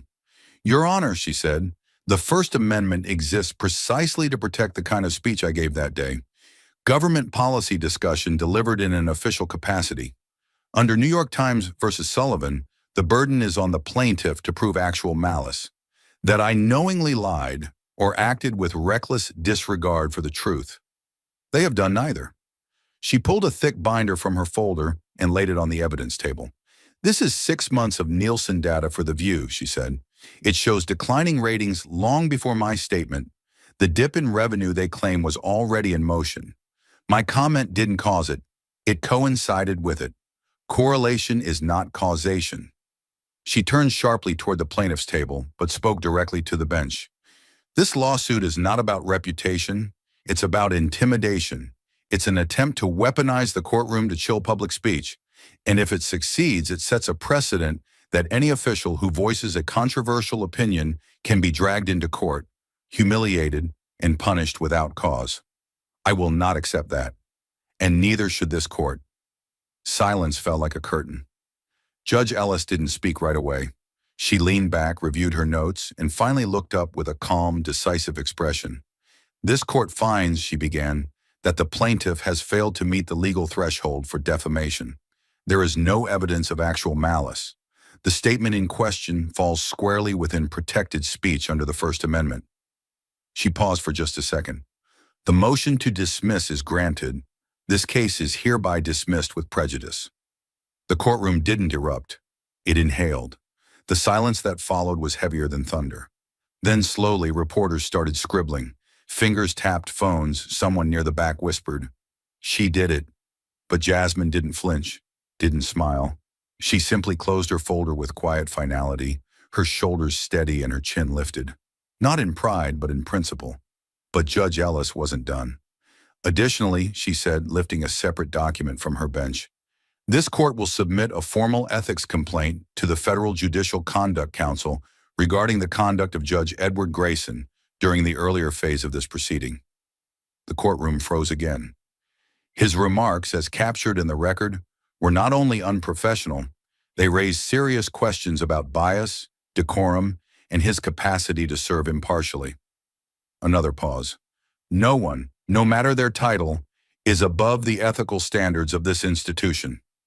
Jasmine lowered her gaze for a moment, her jaw set, not with triumph, but with gratitude. She had come into this courtroom surrounded by smirks and sarcasm. She now stood in a room where even the law had found its voice again. No applause, no confetti, just the quiet, powerful echo of a system that, for once, had worked the way it was meant to. And Jasmine Crockett, mocked, fined, nearly silenced, had never backed down. The marble hallway outside the courtroom was unnervingly quiet, like the eye of a storm that had just ripped through its center.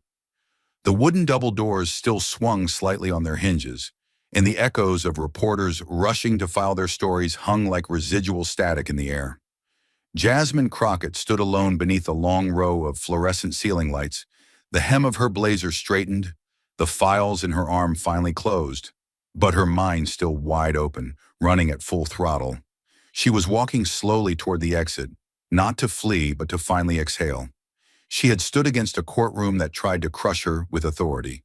She had dismantled a case built on public perception and personal insult. She had confronted a judge, forced his recusal, and walked out not just unbroken, but standing taller. But as she turned the corner toward the elevators, another shadow emerged in her path. Jasmine. That voice, not loud, not angry, just heavy, layered, unmistakable. She froze. Slowly she turned. There she was, Whoopi Goldberg, standing just 20 feet away, backlit by a dim beam of sunlight piercing through the narrow windows of the hallway. Her expression was unreadable, no longer the face of a plaintiff or the celebrity used to applause, but a woman stripped of the courtroom stage. Her eyes met Jasmine's, and for a beat, nothing was said. Just that stare, calculating, unapologetic, yet not hostile. More searching. Jasmine didn't blink. She didn't flinch. "Ms. Goldberg," she greeted simply, voice cool but even. Whoopi took a few steps forward. Her pace was deliberate, her hands clasped loosely in front of her. "I wasn't going to say anything," she said. "I thought I'd just let it go. Let the system do what it does. But after what happened in there, after you, I realized I'd be lying to myself if I walked away in silence. Jasmine tilted her head slightly. You mean after the judge got caught calling me a girl in a costume?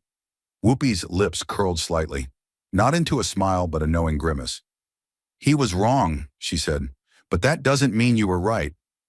Jasmine raised an eyebrow. You lost a defamation case in front of the press, the public, and one of the most respected judges in the district. I didn't need to be right. I just needed the truth to get one clean breath of air. Whoopi didn't move. You know the law, she said, quieter now. I'll give you that. You quoted every precedent. You brought the evidence.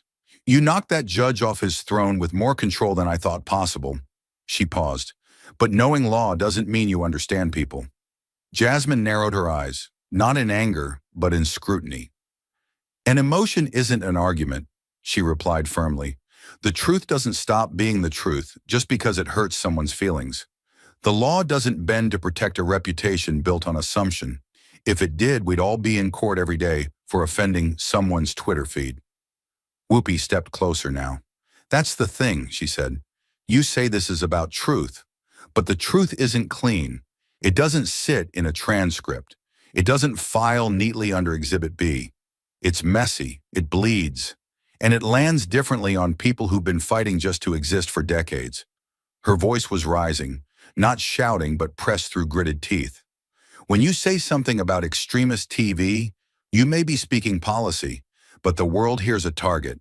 My face, my name, my voice, it becomes the shorthand for what you didn't say out loud. Jasmine took a breath, her spine straight as steel. If I had wanted to name you, I would have, she said coldly. I don't hide behind implication. I don't attack people and pretend it's policy. I addressed a system that misuses taxpayer dollars. And you stepped into the frame, not because I painted you there, but because you live in the spotlight. A silence passed. Both women now stood face to face, almost eye to eye. Not friends, not enemies. Just two people who refused to blink first. I fight for people who don't get courtrooms, Whoopi said after a moment, for voices that aren't handed microphones or press passes. You may have won today, Jasmine, but you don't know what it's like to carry 30 years of battles on your back and still be called angry when you speak. Jasmine didn't raise her voice. She didn't retreat. She answered softly, but it struck harder than anything she'd said all day. I fight for the people who never get to finish a sentence before someone decides they're already guilty. She took a half step forward. You think I walked into that courtroom with privilege? I walked in alone, with no legal team, no PR machine, just a constitution in my hand and a judge who wanted to bury me before I said one word. Whoopi's breath hitched, but she hid it well. Jasmine continued, voice unwavering. I didn't win because I'm smarter. I won because I refused to back down when the people in power told me I didn't belong there. Her eyes didn't waver. We're not so different, Ms. Goldberg. You want to be heard. So do I. You just don't like how I said it. A long pause followed, not the kind that ends in resolution, but in respect. Whoopi finally exhaled, slowly. Her voice dropped to almost a whisper. You're not what I expected. Jasmine nodded once. Neither are you. They didn't smile. They didn't hug. They didn't offer a handshake to make it palatable for anyone watching, because no one was. This wasn't a moment meant for cameras or sound bites. It was a moment that belonged in the quiet space between two convictions, opposing, unyielding, but honest. Whoopi looked at her one last time. I still think you caused damage. And I still think you wanted to use the courtroom to settle something the law was never meant to fix, Jasmine replied. Another beat. But, Whoopi said, stepping back, you've got guts. I'll give you that. And you don't scare easy, Jasmine answered. A nod. Just one. Then they turned, each in opposite directions. No farewell, no truce. Just the silent recognition between two women who had stood in the fire and refused to move. And as Jasmine walked away, the hallway returned to silence. But everything in it had changed. Not because someone had won, but because both had stood. In a world that tried to define them, reduce them, pit them against each other for entertainment, they had faced off without blinking. Two ideologies, Two battle-hardened voices, one principle in common: never yield. And that was enough. Jasmine had barely stepped out of the courthouse when the storm began to change direction. The story wasn't just about a dismissed lawsuit anymore. It was about what that lawsuit revealed: a system where judges could humiliate defendants on record and almost get away with it. The video clip of Judge Grayson's voice mocking her as a girl playing dress-up had already racked up millions of views. The confrontation, the ruling, the ethics referral, all of it had taken on a life beyond the courtroom, rippling through public discourse like a lightning strike. But Jasmine wasn't celebrating. She didn't want to be a trending hashtag. She wanted to make sure this never happened again. Within 72 hours, she was back in Washington. Not in front of cameras, but behind closed doors, deep in the West Wing, facing a conference table filled with senior administration officials, White House counsel, legislative aides, and policy architects.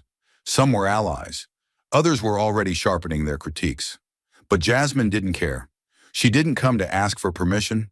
She came to deliver a blueprint. She stood at the head of the table, dropped a 3-inch binder in front of them, and said clearly, "We need to reform how we select, train, and monitor the judiciary. Not someday, now." The room stilled. She opened the binder, flipping past color-coded tabs, each marked with brutal clarity: bias, abuse, silence, reform. "First," she began, her voice controlled but pulsing with conviction, "mandatory bias training for all federal judges and courtroom staff. Annual, comprehensive, and designed with real psychological and legal oversight. We do this for police. We do it for educators. But not for judges?" She made eye contact with each person in the room. "These are the people who determine freedom, family, and future. They cannot be shielded from self-examination." An economic advisor frowned. "Jasmine, you're proposing a level of scrutiny that will put judges on the defensive. You're asking for war." She didn't blink. "No, I'm asking for accountability. And if they feel threatened by the idea of transparency, maybe they shouldn't be on the bench." A quiet buzz passed through the room, but no one interrupted. She turned to the second tab and continued. "Second, an independent oversight commission, not internal court review, not just more judges investigating judges. This body will be made up of bipartisan legal scholars, civil rights leaders, and former litigants. They'll have access to complaint records, data on disciplinary actions, and yes, subpoena authority. We've spent decades watching judges operate in shadows. I'm bringing a flashlight." Someone at the far end of the table, a veteran legislative aide, interjected. "You'll be accused of politicizing the judiciary." Jasmine leaned forward, voice dropping an octave. "You mean like the judge who fined me $5,000 for trying to submit a legal document? Or the one who refused to let me speak unless I had a licensed attorney standing next to me, even though I have a law degree and every right to self-represent?" She paused, letting the words hang like smoke. "This isn't about politics. It's about power that's gone unchecked for too long." Then came the third point. "Finally," she said, turning to the next tab, "we implement judicial performance evaluations, anonymous, multi-source, and publicly available." She held up a printed prototype, a clean, 5-page report measuring judicial conduct across 10 benchmarks: case management, impartiality, courtroom behavior, and responsiveness to evidence. Doctors get reviewed. Teachers get reviewed. Even your local dog groomer gets yelped. But judges, one of the most powerful roles in American life, and they serve in near total opacity. We fix that. Starting now. There was a pause. The kind of pause that tells you the room has stopped resisting and started calculating. A senior strategist, arms folded, broke the silence. "You're walking a tightrope here, Jasmine. You just went toe-to-toe with the judicial system and won. But push too far now, and they'll come for you. Judges, bar associations, even your own party." Jasmine didn't hesitate. "Let them." Her voice was calm, unmoved. "Let them try. Because the next young woman who walks into a courtroom alone, maybe she's not a Yale grad, maybe she doesn't know the Constitution like I do.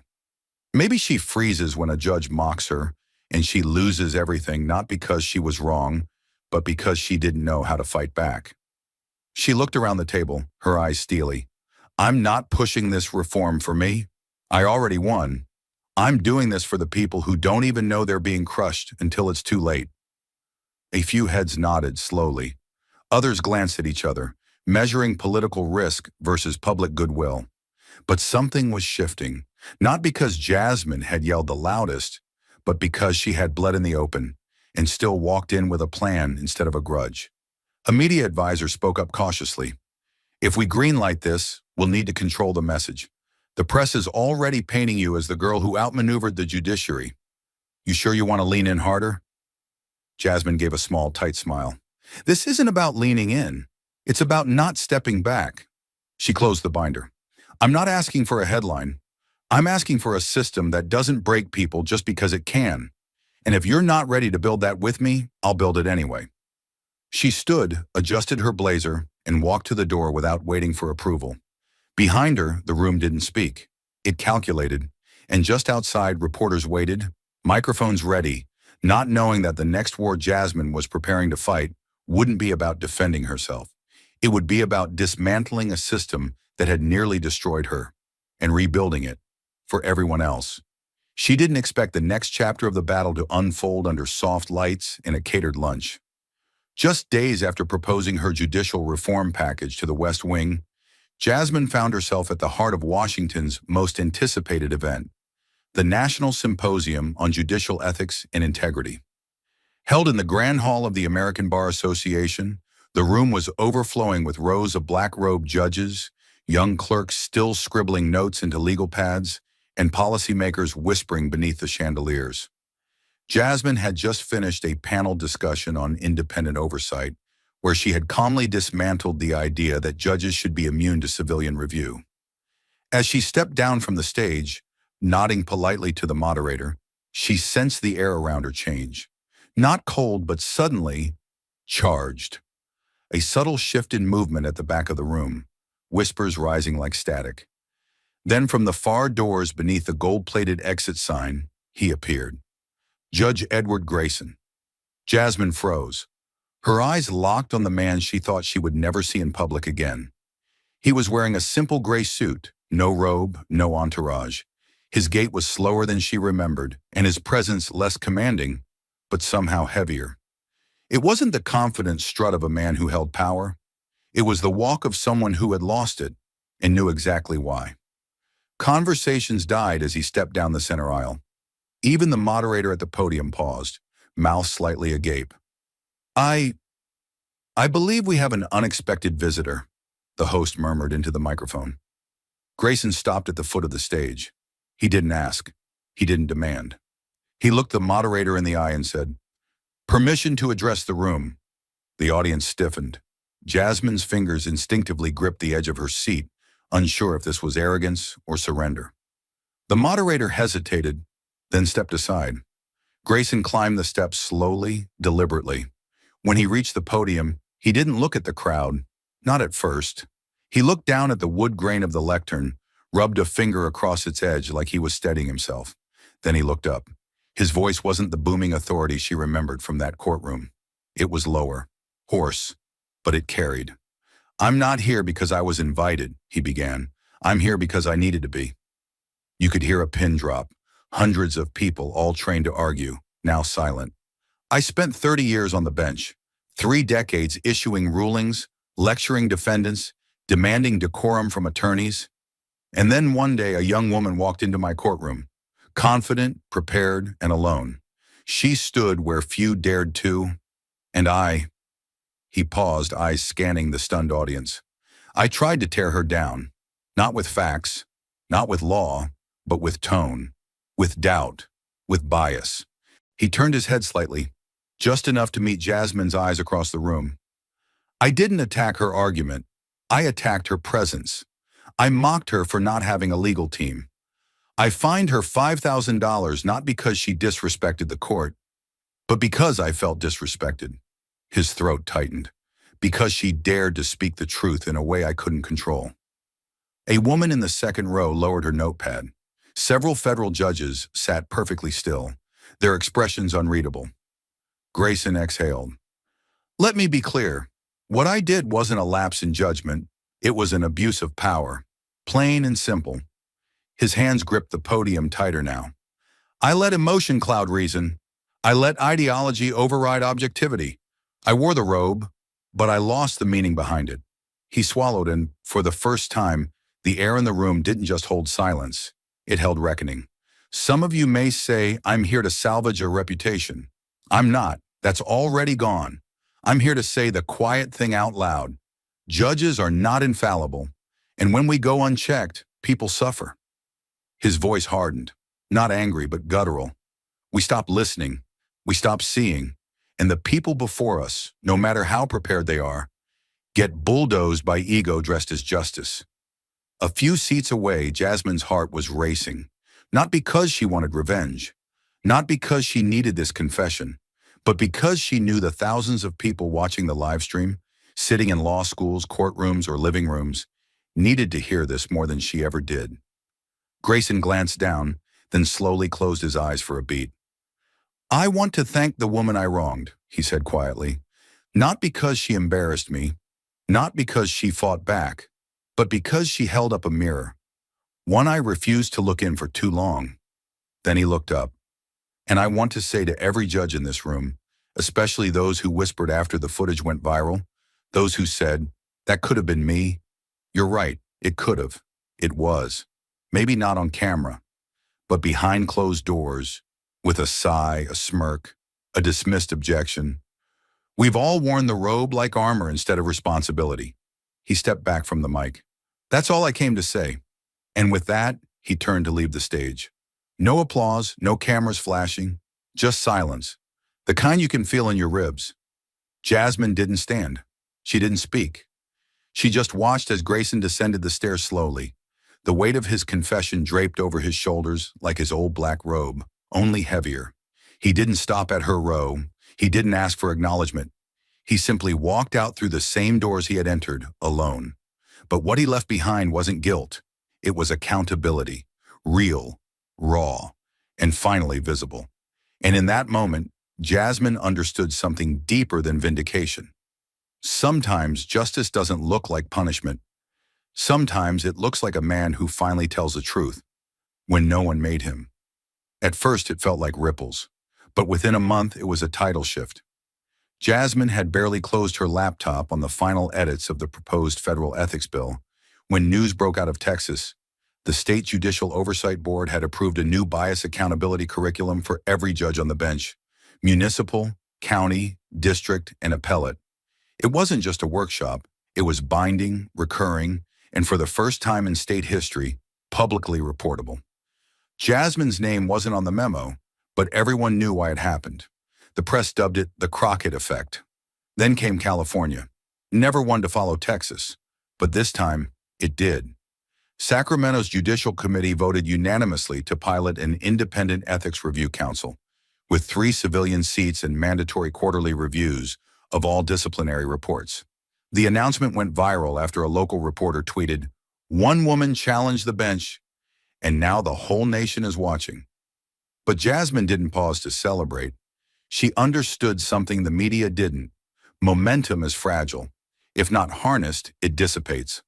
She poured every spare hour into refining her reform framework, traveling between think tanks and bar associations, meeting behind closed doors with reluctant lawmakers, and pressing legal universities to add judicial behavior analysis to their core curriculum. I'm not trying to embarrass the court, she told one skeptical dean in New York. I'm trying to prevent the next person from walking into a courtroom and being erased before they speak. The dean said nothing for several long seconds, then nodded, almost ashamed. You're right, he admitted. We just didn't think it would come from someone your age. Resistance came fast and quietly. A few anonymous op-eds appeared in legal journals accusing Jasmine of undermining judicial independence. One headline read, "Is America's courtroom turning into a reality show?" Another claimed she was emotionalizing law. But Jasmine didn't flinch. She read every word, underlined the attacks, and used them to sharpen her language for her next presentation. They can call it a show, she told her team. I call it sunlight. The backlash wasn't just academic. In Washington, D.C., a senior federal judge privately called the White House counsel and warned, "If you let this girl keep pushing, you'll have a full-scale bench revolt on your hands." Jasmine got word of it the next day. Her response? She wrote an op-ed for the Wall Street Journal titled, "If judges feel threatened by accountability, that's the problem." It went viral in 48 hours. Thousands of former defendants, young lawyers, and even retired judges flooded her inbox with letters, some angry, but many more filled with relief. One came from a public defender in Detroit. It read, "I've watched good people get buried in biased courtrooms for years. You didn't just make noise. You made space." Meanwhile, momentum kept building. Law schools from Stanford to Columbia requested permission to adapt her case into a curriculum module. One professor in Georgia created a course called Modern Judicial Accountability, From Theory to the Crockett Case. Students across campuses began quoting her in mock trials. A third-year law student at New York University recorded herself reciting Jasmine's cross-examination line for line, calling it the moment I decided I wanted to be a civil rights attorney. Even journalists who had once dismissed Jasmine as a political appointee started rethinking their framing. An editorial in the Boston Globe read, "She's not trying to destroy the judiciary, she's saving it from itself." And yet, through it all, Jasmine kept her tone measured, never gloating, never partisan. "This isn't about left or right," she said on a panel at Yale Law. "This is about right or wrong, about judges remembering that the robe is not a shield, it's a responsibility." Her words weren't abstract. She had lived it. She still remembered standing in that courtroom alone, being called a little girl in a suit, and fined $5,000 for daring to ask the judge to review a document. That humiliation didn't just sting, it clarified. And now the very moment that had been used to shame her was being studied in lecture halls as a turning point in modern American jurisprudence. One morning, as she was walking through the halls of Georgetown Law, after a closed-door briefing with faculty, a student ran up to her, breathless. He held out a printed copy of her hearing transcript, highlighted, annotated, well-worn. "You don't know me," he said, voice shaking, "but what you did changed the way I see everything. My professor used to talk about structural bias like it was a theory. You made it real." Jasmine took the paper, nodded, and handed it back. "It's real," she said, "and it's everywhere. Now go change it." The personal victory she had bled for, emotionally, professionally, had turned into a systemic lever, and she wasn't done pulling it. Back in Washington, her bill, the Judicial Integrity and Transparency Act, moved from proposal to committee review. Her reform plan had been picked up by 3 major Senate sponsors, one Republican, one Democrat, one independent. "That's what legitimacy looks like," she told a journalist who asked how she managed to unite the ununitable. Her answer was simple. "The law is supposed to protect all of us. That includes the people we don't vote for." From the courtroom to the State House, from student notebooks to legislative drafts, Jasmine Crockett's personal war had become a national call to arms. She hadn't just survived the system, she had forced it to look in the mirror. And it blinked. The mail bin was overflowing again. It wasn't spam, not political mailers. These were handwritten, soul-carved letters, many bearing creased corners and faded ink. The kind people write when they have no other outlet, no microphone, no courtroom, no seat at the table. Jasmine sat quietly in her office, skimming through the latest batch as DC's cold night air pressed against the window panes. One letter in looping cursive came from a 68-year-old grandmother in Tulsa whose nephew had been falsely convicted at age 19. "For the first time," she wrote, "I believe there's someone fighting who doesn't forget the ones we already lost." Another came from a law student at Howard University. "I keep your courtroom speech in my wallet. When I doubt myself, I read it and remember, truth isn't loud, it's steady." A padded envelope held something else, a faded courtroom transcript from 2003, with a red circle around a judge's dismissal of evidence without explanation. The sender's note was just one line. "They never listened to me. Maybe now someone will." Jasmine set it down gently. These weren't just fan messages. They were testimonies from a broken system, laid at her feet like evidence. She wasn't sure how many she had received. Hundreds? Maybe thousands. She hadn't counted. She wasn't trying to. What she did keep track of was one piece of paper.